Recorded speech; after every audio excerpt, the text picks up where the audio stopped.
Hello, this is Casey from Casey Grandpa Tech, where we talk about tech, fun stuff, and much, much more. It's been another week in exciting news with all kinds of things happening with SpaceX and NASA. As you probably know, we're going to be talking about, of course, SpaceX. They launched their B1059 booster, and they had an engine failure. We'll talk about that. We'll talk about that SN10 had a static test. And, of course, the Mars rover, Perseverance, has begun sending pictures back. So, before we get started, don't forget to like, share, and subscribe to the channel. And let's get to the first discussion. And that is, you know that SpaceX the whole program was to develop reusable boosters to launch their rockets so that they can turn them around really quick and get them up there. And they've been very successful. Booster B1059 was on its 6th flight, and then it began developing engine failure. The spacecraft began slowing down, but it was successful to get the Starlink satellites up into orbit.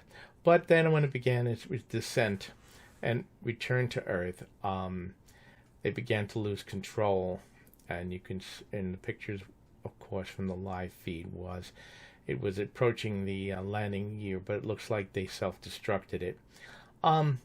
It's an unknown failure at this time. It looks like an engine failure.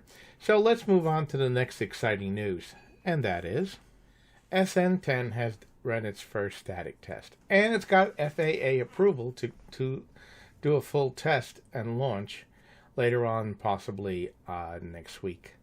According to Elon Musk, one of the engines apparently is a problem during the test, from what his Twitter said, and they're going to be replacing that engine before they do another test and possibly a launch next week.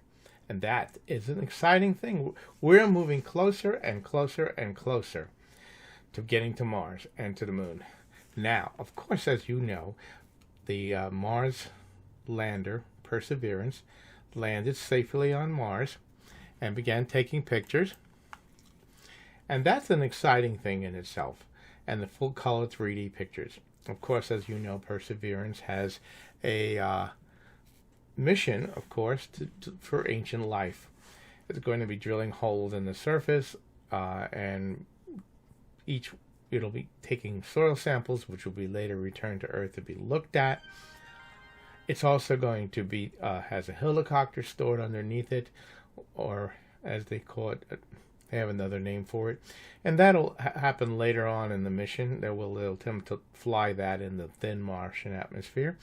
They also will be trying to terraform tests.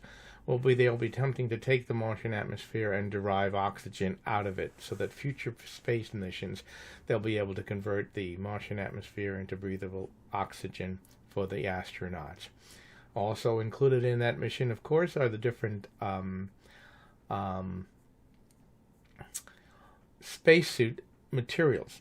So they've taken several different spacesuit materials that they're going to test and see how they perform against the Martian dust, the Martian atmosphere, the dust storms and such like that. And of course they'll be searching, most importantly, for water.